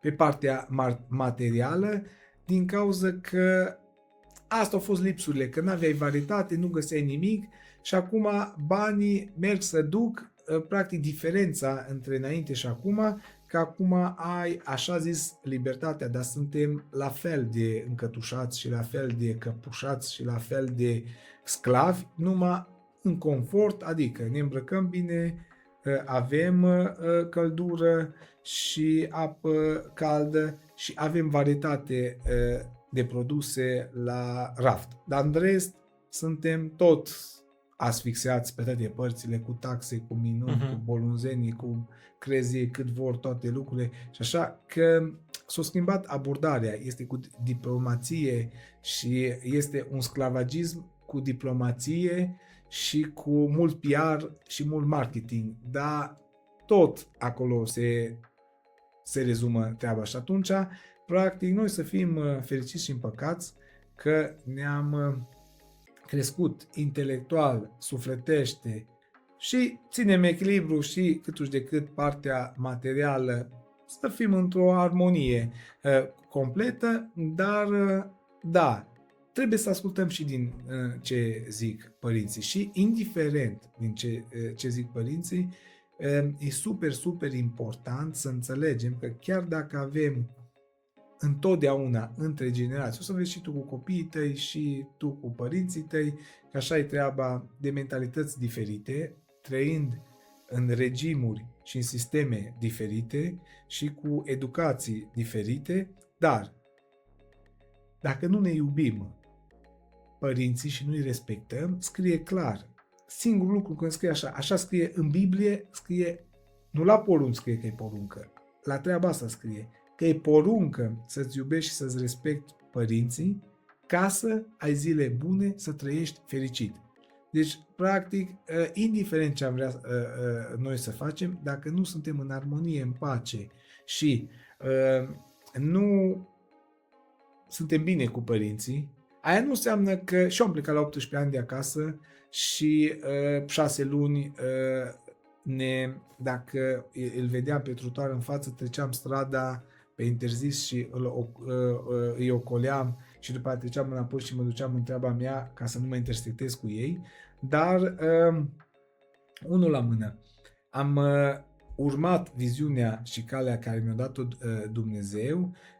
Ei, dintr-o frică pământeană, vreau să mă țină și din frică de asta materială, că o să pierd tot, că o să mă îndatoresc, că e toată viața o lucra și o să-și vând apartamentul și în ce stau și că, vai de mine, ce golan și derbedeu de băiat au făcut, că ei nu au luat împrumut în viața lor și eu am datorii de la 18 ani, așa, dar nu contează diferența de mentalitate, dar după aia trebuie să înțelegem fiecare că trebuie să ne iubim și să ne respectăm părinții, fiindcă e poruncă de la Creatorul nostru și altfel vom fi veșnic neliniștiți, veșnic nefericiți și ne mâncă iadul. Clar, fiindcă e poruncă de la Dumnezeu că trebuie să ne iubim și să ne respectăm. Asta nu înseamnă că trebuie ei să trăiască viața noastră în locul nostru. Da. Cu mulți simt treaba asta. Adică tu zici bine, o să iau în considerare și trebuie ascultat și luat în considerare și trebuie văzut. Iar părinții trebuie super simplu să vadă, și între noi a fost, între ei și bunicilor a fost o diferență de mentalitate, toată lumea trebuie să fie independentă, toată lumea trebuie să-și trăiască propria viață și propria cale, să-și împlinească propria misiune și ei trebuie să vadă așa, este din orgoliul lor lucru care vor să-și impună și din frica lor pământeană și din necredința lor, sau și lor le-a șoptit Dumnezeu că eu trebuie să închid ușa la copilul meu, fiindcă nu-i direcția care o vrea Dumnezeu. Și practic cel mai ușor, asta este realitatea, Dumnezeu ne închide ușa cât suntem minori, până la 18 ani, prin mâna și prin unealta numită părinți. Deși asta trebuie să fim conștienți. Dar de cele mai multe, nu de cele mai multe ori, că asta, 60% din timp, deci 40% ne-a închis Dumnezeu prin părinți, că cel mai la îndemână ușa, ca să mergem pe direcția care El ne-a creat-o și pentru ce ne-a creat, știi? Dar 60% din timp este din orgolile, încăpățânările, mofturile și dorințele neîmplinite pământene ale părinților. Și atunci trebuie văzut treaba asta. Știi că e ca o monedă cu două, cu banul și cu stema. Așa e și treaba asta. Orgoliu versus ce le șoptește Dumnezeu. Că dacă când dai cu banul iese orgoliu, trebuie să o lase mole, să-ți lase pe copil. Deci trebuie să fie realiști cu treaba asta. Că e foarte fină diferența. Și ei trebuie să-și analizeze dacă vine de la ei lucru care vor către copii, sau, adică înțelegi, din orgoliu, din încăpățânarea lor, sau vine că noaptea au primit viziunea asta și atunci, practic, da, Dumnezeu transmite și vorbește și face lucruri dacă tu ești încetoșat la minte și nu-l asculți, așa, încearcă și prin oamenii din jur, așa, dar totodată și diavolul lucrează tot prin oamenii din jur, prin anturaje negative, prin lucruri negative și aici trebuie să discernem noi întotdeauna că îi de la Dumnezeu sau ispită să ne tragă în jos. Ai pomenit două lucruri de care vreau să mă leg. Primul ar fi partea asta de voluntariat și al doilea ar fi partea asta de părinți. Pe partea de voluntariat, crezi că acum la început de drum, cum suntem noi tinerii, e mai important să mergem la cât mai multe voluntariate sau să ne alegem un drum și să clădim ceva al nostru, să facem, nu știu, propria noastră afacere? Păi, fii atent, și aici trebuie să te rogi și cum simți. Eu pot să spun următoarea treabă. Dacă simte omul să facă lucruri de voluntariat, sunt super înălțătoare, sunt super bune. Ți-am dat și exemplu cu băiatul ăsta, a ajuns un om de afaceri care mă întrece, un om de afaceri cu multe fabrici, cu multe business-uri, super cu potențial, dar inițial a făcut un an, o perioadă, numai lucruri de voluntariat, care l-au ajutat mult și care și-au clădit după aia, din experiența respectivă, multe lucruri în business pe treaba respectivă. Eu zic că ce simți cel mai pur, mai direct, mai ce ți insuflă Dumnezeu, cum ți-am zis, noaptea, du-te acolo și fă lucrul ăla de voluntariat. Dacă zice, du-te și deschideți lucrul ăla, că ai viziunea care ți-a venit, fă lucrul ăla, adică nu trebuie, nu merge din ambiția noastră, eu vreau să fac lucruri de voluntariat, că ăla și ăla așa au ajuns bine sau departe, sau uite-te că e un lucru nobil, frumos, ca să fii decuplat material de tânăr să faci lucru non-profit, adică să fii așa. Dar nu trebuie să o faci așa dintr-o ambiție, dintr-o încăpățânare, ci trebuie să o faci că vine de la sine treaba de a fi voluntar. Adică, uite-te, ți-o ieși cineva în cale care are nevoie de un voluntariat. Nu să cauți tu nebunește în toate direcțiile, că nu pot să vin voluntar, nu pot să nu știu ce, hai că neapărat vreau să vin orice, cu orice preț, așa. Nu. Trebuie să vezi dacă aia e calea ta, dacă aia e calea ta, fi voluntar toată viața. Dacă calea ta este prima dată din niște voluntariate să îți faci niște deschideri, niște experiențe, niște relații, niște treburi pe care după aia ulterior să clădești business-uri sau un business sau mai multe sau foarte multe sau așa, foarte bine.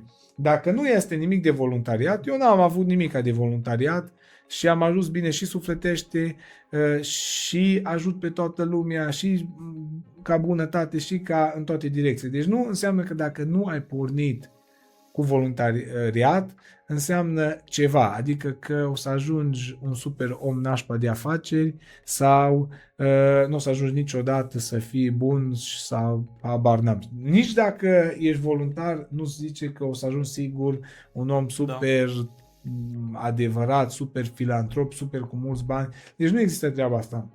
Că treaba asta, dacă asta e o etapă, o scară, trebuie scară cu scară, treaptă cu treaptă, cu viziune și ghidat de Dumnezeu prin rugăciune, mergi pe calea care îți dictează, așa zis, conștiința. Că conștiința nu e un lucru,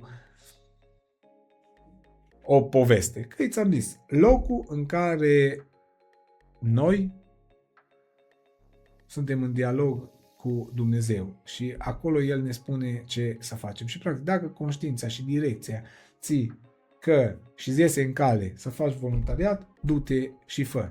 Când din voluntariatul ăla rezultă, uite-te, hai să facem o fabrică de nu știu ce acolo, atunci schimbi macazul. Nu rămâi setat că toată viața să faci voluntariat. Dar dacă asta îți iese, Doamne ajută că oricum nu ducem nimic cu noi. Și dacă faci 100 de clădiri, când murim, du-te la o mormântare, vezi ce-a dus omul cu el. Nimic. I-a plecat spiritul, sufletul, caracterul și practic aia contează. Și practic din tot ce facem noi în fiecare zi, trebuie să avem grijă de treaba asta, trebuie să ne șlefuim caracterul nostru, care ăla va pleca, că ăla definește de fapt sufletul, știi? Și atunci nu contează, nu trebuie să fii așa, oare am făcut destul voluntariat, oare mai trebuie să fac, oare ce se întâmplă dacă n-am făcut, dacă trebuie mai mult sau a făcut nu știu câți ani, nu frate, cum merge de la sine, așa. Dacă aia, în momentul ăsta, voluntariatul îți iese în cale, organic, normal, fă. Când altceva după aia te duce și îți iese în cale, bagă-te, mâncând pământul. Eu sincer am făcut așa toată viața mea, am fugit mâncând pământul cu tot avântul care mi-a stat mie în putință pe ușa deschisă. Dacă sunt aici una și mai era o ușă acolo, dacă asta e închisă și am făcut un pic și am văzut că e închisă și am văzut-o pe aia că e deschisă și am văzut o rază de lumină, m-am dus mâncând pământul, nu m-am mai gândit că acolo pot să fie prăpastie, că ce pot să fie. Singura ușă deschisă, aia e calea mea, apoi eu mă duc, frate, mâncând pământul, fugind cu toată puterea din mine. Deci, practic, totdeauna du-te pe ușa, adică pe proiectul care ți-l deschide Dumnezeu, viziunea care ți-o dă, lucru care o ai în conștiință, calea care ți-e pregătită pentru tine. Deci nu trebuie să... Și aia nu înseamnă că dincolo de ușă nu vor fi greutăți, încercări și complicații. Nu asta înseamnă. Dar înseamnă că aia e direcția pe care trebuie să mergi și toate necazurile, toate greutățile sunt strict să ne rafinăm, să ne întărim și să devenim mai puri și mai luminoși până când murim. Și practic, fără ele, așa să te gândești că am fi niște buimaci, niște consumatori, niște oameni care am tăiat frunze la câini, care am făcut umbră degeaba pământului. Și necazurile ne țin cu picioarele pe pământ, ne țin ca și când te bagă aurul, îl bagă în foc, că toată negreala se topește și iese din ea și rămâne numai aurul pur și rămâne de carate mai multe, de tărie mai multă, cu cât îl expune mai mult la căldură. Diamantul la presiune, aurul la căldură. Necazurile noastre sunt furnalul prin care și greutățile noastre prin care ne șlefuim și devenim din ce în ce mai puri, mai înțelepți, mai adevărați, mai pe placul lui Dumnezeu și buni să ne folosească Dumnezeu în alt proiect, după ce murim, în altceva, o energie mai pură, mai luminoasă, mai puternică. Ai zis de partea asta de presiune și cumva atinge celălalt topic pe care voiam să-l discutăm. De mici ni se zice să învățăm, poate să urmăm o carieră, să ne facem medici, doctori și automat se pune o presiune pe noi de la o vârstă destul de fragedă. Cum putem să gestionăm partea asta de presiune sau ce? Da, fii atent. Deci, în primul rând, mai sunt care mă întreabă ce ai face dacă ți-ai rula viața încă o dată. No, singurul lucru ce aș face, cu tărie și cu mâna pe inimă vă zic, chiar dacă îmi dau hate prietenii tăi, nu e o problemă, aș învăța mult mai serios în ansamblu la școală, aș lua școala mult mai în serios, aș învăța la absolut toate materiile și numai de la 18 ani încolo aș încerca să văd care e domeniul pentru mine. Și acum, argumentez. De ce? Prima dată mi-a venit treaba asta în pandemie și am zis așa, cu mintea mea, cu potențialul meu, eu aș fi mutat munții și aș fi făcut orice antidot într-o secundă. Când vine cineva să-mi vândă un parfum, zic, dacă aveam eu minte și mergeam eu la chimie și studiam eu acolo toate combinațiile și treburile, făceam eu niște parfumuri, de nebuneam, că nu mă lăsam, că eram super perseverent și când mă leg de un lucru, stau acolo în laborator sau în ce a fi în fața calculatorului când eram programator, până găseam cea mai șmecheră variantă, cea mai minunată, cea mai deosebită, cea mai specială.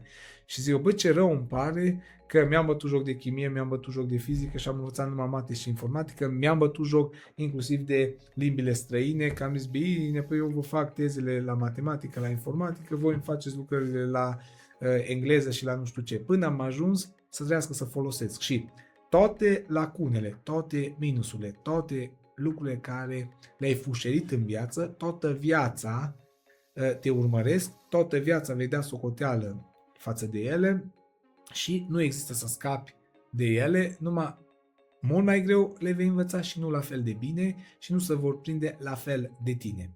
Și atunci, clar până la 18 ani, n-aș mai fi făcut niciun business, nu m-ar mai fi interesat niciun business decât să fac super școală, să prind multe informații din toate părțile, necondiționat. Și, repet, eu le spun și la copii când mă duc la copiii de la școli, de la orfelinate, bă, oamenilor, tu de unde știi că n-ai fi un super bun ghid turistic dacă tu n-ai învățat deloc geografie?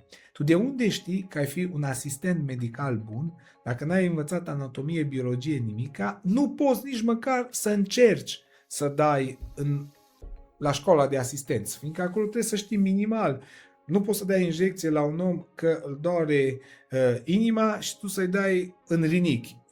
Deci tu trebuie să știi lucrurile, măcar un pic din primii 18 ani de învățare. Și atunci aș învăța, aș citi din toate punctele de vedere, din toate domeniile, să fiu cât mai cu multe informații și cât mai învățat până la 18 ani. Ca să pot după aia să fac ce business vreau eu, în ce domenii vreau eu și dacă vii tu și zici, bă, hai să facem nu știu ce, să zic, bă, da, să fiu și tehnic, să fiu și bun în teorie, să fiu bun și pe direcția de biologie, și pe direcția de chimie, și pe direcția de geografie, că dacă vii tu și îmi zici, bă, pac, uite-te, în zona aia ar merge, eu să te întreb, bă, e acolo e subtropical, e nu știu ce, e ăla nu știu cum, e așa, e densitatea atâta. Dacă tu ești complet pe altă planetă, din punct de vedere ăsta, nu poți să faci nici business numai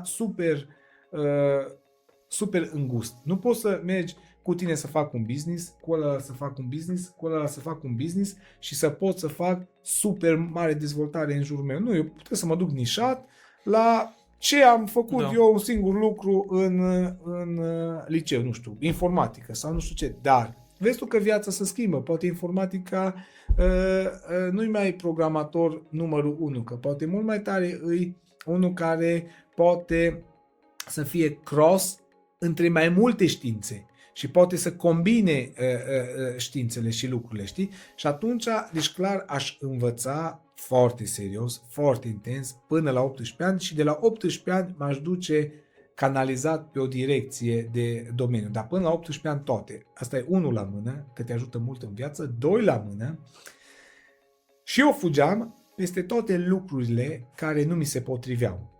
Gen de învățat. Și asta nu înțelege lumea, tot zice, băi, că nașpa, că materia aia, că nu știu ce, că de ce să o învăț, că nu mă definește, nu-mi place, nu știu ce. Da, în viață nu facem numai ce ne place, în viață, eu le zic la copiii mei și acum dimineață și ieri dimineață și așa, copii, noi 90%, copilul meu îl duc are 6 ani, nici 6 ani, așa, are 5 ani și îl duc forțat, bă, te-ai apucat de Lego, faci Lego, că ți-am plătit pe un an înainte, te-ai apucat de calculatoare, faci calculatoare, informatică. Că el imediat toți dau bir cu fugiții, dacă un pic numai profesorul zice, gata, nu te mai joci, nu știu ce, Roblox, așa și nu știu ce, așa, că trebuie să faci acolo, că ți-am dat să faci în Canva sau nu știu ce le dea acolo la copilaș. Apoi nu, că pe mine mă plictisește Canva, nu știu, nu mă mai duc. Gata, că m-a supărat profesoara. Toată viața noastră, 90% din timp, facem lucruri în viața reală, lucruri care nu ne convin, peste mână și incomode. Și dacă de mici fugim de toate greutățile și de toate lucrurile incomode, fugim de viață, de fapt, că viața, realitatea ei, este întotdeauna cu încercări, cu greutăți, cu lucruri care nu ne convin, cu lucruri care ne depășesc, cu lucruri complicate. Și atunci, nu fugiți, fraților, de niciun lucru complicat. Dacă e o materie care nu vă place, nu contează. Și numai challenging-ul ăla de a trece peste ea, de a lua o notă acceptabilă, de a putea face o comuniune cu profesorul respectiv, te va ajuta în viață că poate o să ai un partener de business mai bătut în cap ca profesorul de nu știu ce materie care nu-ți place. Și dacă ai reușit cu profesorul ăla, tu să te poți băga sub pielea lui, tu să poți comunica cu el, deși nu ți-o plăcut de el, nu ți-o plăcut nimic ce face el, dar în viață va trebui să stai la masă și să ai tangențe cu oameni de care nu-ți plac. Asta te va împinge. Poate va fi clientul tău, poate va fi partenerul tău, poate va fi furnizorul tău de marfă și o să stai la masă și vei avea relație fără să vrei tu și nu poți să zici, apoi de la asta nu iau, de la asta nu iau, de la asta nu iau marfă sau ce ai nevoie, că nu-mi place cum povestește, ăsta știe prea multă istorie, eu nu știu, ăla e prea nu știu cum, ăsta numai în engleză vorbește cu mine și englezoi și mie nu-mi place engleza, să meargă la gherla, dacă învață română ăla atunci bine, dacă nu învață serios, că eu n-am învățat toată viața engleză, nu-s curios de engleză, știi? Dacă pornești așa, vei fi super handicapat în viață, știi? Adică eu văd acum pe mine că mă urmăresc lucrurile care nu am fost serios în ele și care le-am fușerit, mă simt handicapat de multe ori în viață, numai atâta că le recunosc și atunci dacă nu ești inhibat și ajungi, că așa face conjunctura Dumnezeu, să fii natural și autentic, eu le zic la oameni, am fost un prost și nu recomand la nimeni că n-am învățat treaba aia și iartă-mă, dar nu pot să schimb discuții și păreri cu tine, că nu pot să-mi dau părerea în domeniul ăsta, că am fost prostalău și nu mi-am văzut de treabă în primii 18 ani din viață să învăț la toate lucrurile. Fix de asta vreau să te întreb ceva, că ai fost invitat la podcastul lui Sandu de mai multe ori și ai povestit despre cum ai pus tu mâna și ai făcut lucruri la Wonderland. Nu știu, e ceva ce regreți că nu ai făcut sau nu ai învățat să faci cât ai creat acest proiect? Nu. Deci, sincer, singurul lucru care îl regret în viață și care dacă aș relua viața, e treaba asta că aș învăța în primii 18 ani, aș pune accent maxim pe educație, pe învățare și pe dezvoltarea și acumularea de informații noi din toate domeniile. Ca după aia să pot să le combin, să pot să... Oricine, dacă vine un instalator sau nu știu cine, până la urmă totul e fizică, e mecanică, e de toate. Să-l pot desfința, așa tu crezi că știi mai bine ca mine? Păi eu am învățat din numai și fizică din asta și din asta și din asta și eu știu exact. Dacă tu vii și mă îmbârlici cu niște baterii care vrei să mi le dai sau să facem noi, nu știu, să dezvoltăm niște baterii sau să dezvoltăm ceva de energie, ceva să producem, în 2 secunde mi-aș putea da seama, ăla-i povestitor sau chiar e corect și știe ce zice. Dacă eu n-am învățat fizică cuantică, n-am învățat din aia, când vine unul, hai să facem nu știu ce baterii, super, că aia e șmecheria, asta e direcția, eu, 1 sceptic, 2 depășit, 3 la mână mă poate prosti, știi?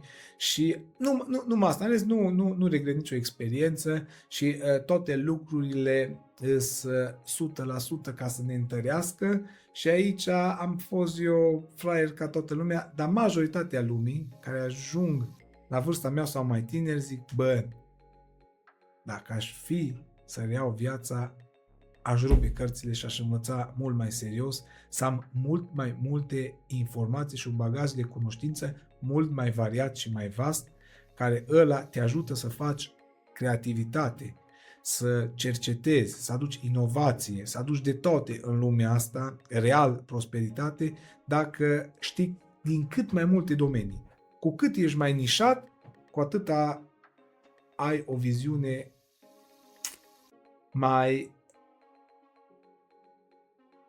handicapată și mai încuiată și mai introvertită și mai nici cum. Cu cât numai un domeniu ai învățat în viața ta, cu cât ești mai variat și ai fost în multe lucruri, în multe domenii și ai cercetat și ai învățat și ai ascultat oameni din toate categoriile sociale, culturale și educaționale, ești un om real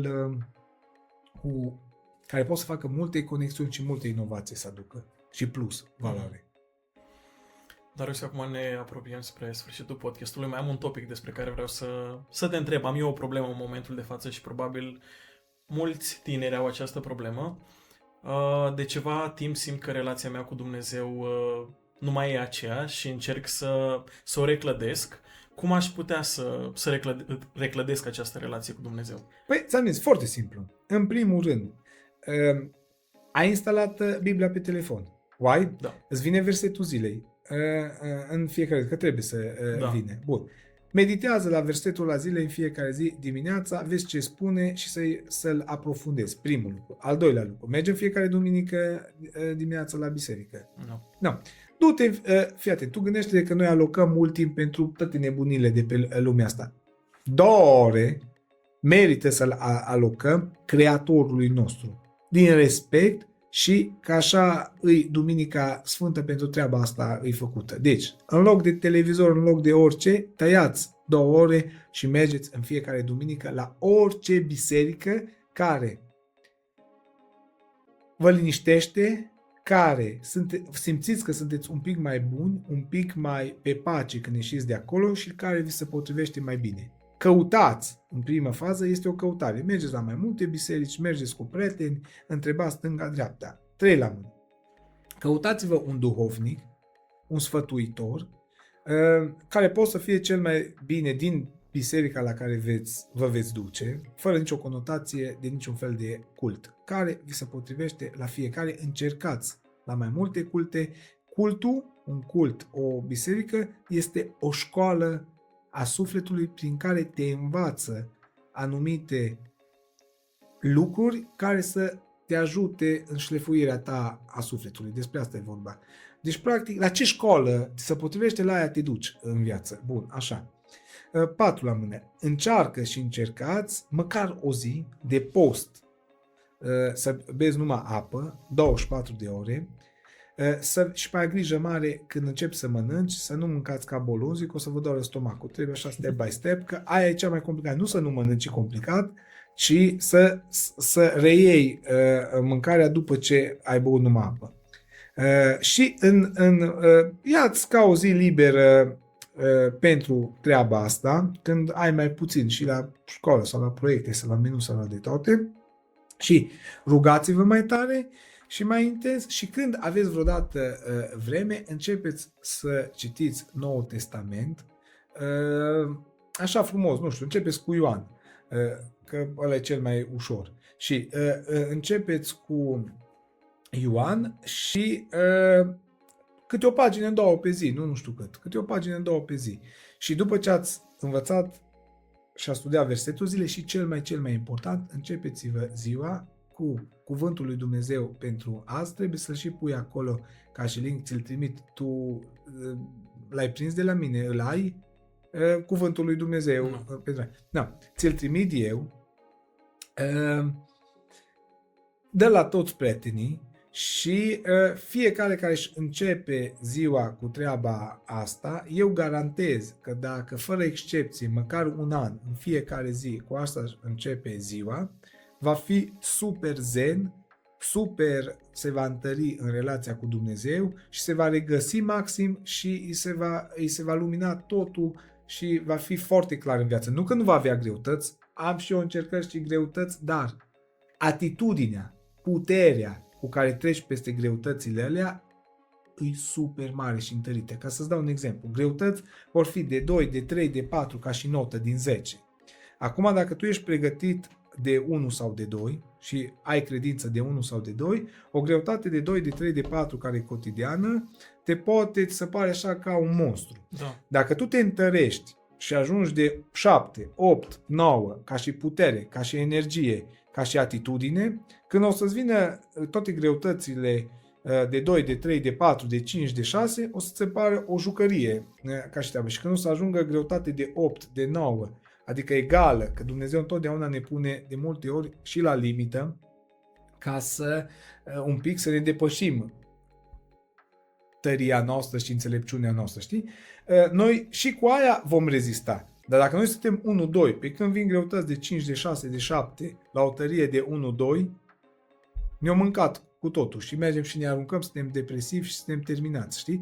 Și atunci începeți cu cuvântul lui Dumnezeu 3 minute și o să vedeți că veți fi zen. Nu există să nu fiți plini de putere și de energie. Repet, nu că să elimină problemele și necazurile, dar o să te joci cu ele. Adică cu orice problemă ai avut-o acum, o să te distrezi de peste o jumătate de an, un an jumate, că vei fi atâta de cu o liniște și o pace și un echilibru în tine, încât nu mai te distrezi cu ele. Asta e diferența. Nu că problemele nu vor exista, cât trăim noi vor exista probleme fiindcă suntem într-o continuă întărire de caracter, adică la aur de karate, într-o continuă întărire. Și atunci n-ai cum să scapi, dar dacă ne protejăm, ne întărim, noi cu ce v-am zis, vei vedea că vei fi super apropiat de Dumnezeu și încet, încet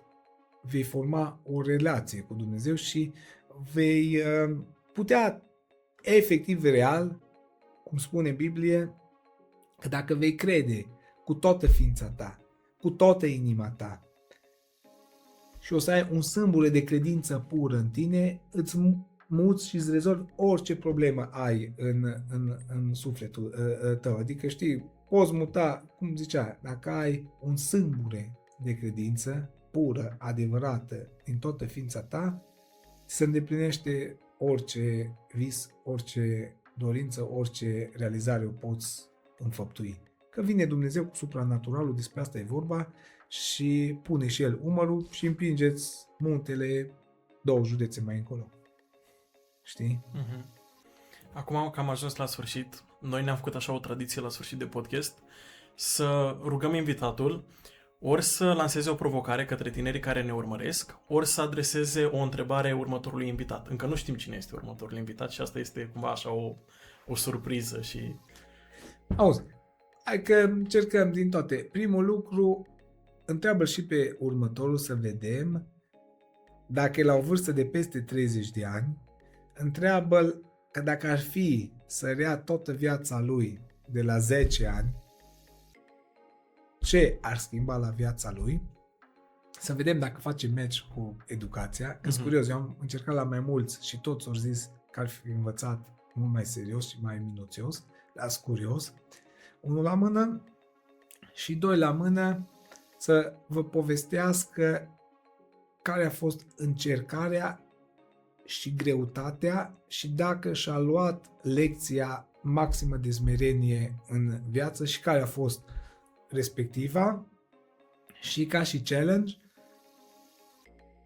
haideți, ambiționați-vă în fiecare zi să ascultați Cuvântul lui Dumnezeu 3 minute, să vedeți cât de puternici și ce energie și ce har veți dobândi în timp. Asta să fie ambiția și dorința și scopul zilei, cu asta să începeți. Super. Darius, mulțumim pentru faptul că ai acceptat să vii la podcast, pentru cuvintele frumoase și în final noi ți-am pregătit și o mică surpriză, să-i spunem așa. Noi punem accent pe citit foarte mult și asta e una din cărțile pe care am citit-o prima dată, așa cap-coadă. Are legătură și cu Dumnezeu și cred că de aici a și pornit toată dorința mea de a mă apropia de Dumnezeu. Hai să vedem aici să le arătăm așa la oameni. Deci, Eric Emanuel Schmidt, Oscar și Tanti Roz. Da. Interesant. N-am auzit de ea, n-am citit-o. E și pentru copii, deci poate... Și, da, e cu scris mare, dragilor. Și la ăștia care n-am citit la timp, o să vă fie ușor. Mișto. Mulțumesc. Mulțumim și noi. Voi citi și schimbăm păreri și opinii. Vă mulțumesc de invitație. Felicitări. Și vă iubim. Să aveți o viață divină și să ne auzim cu bine.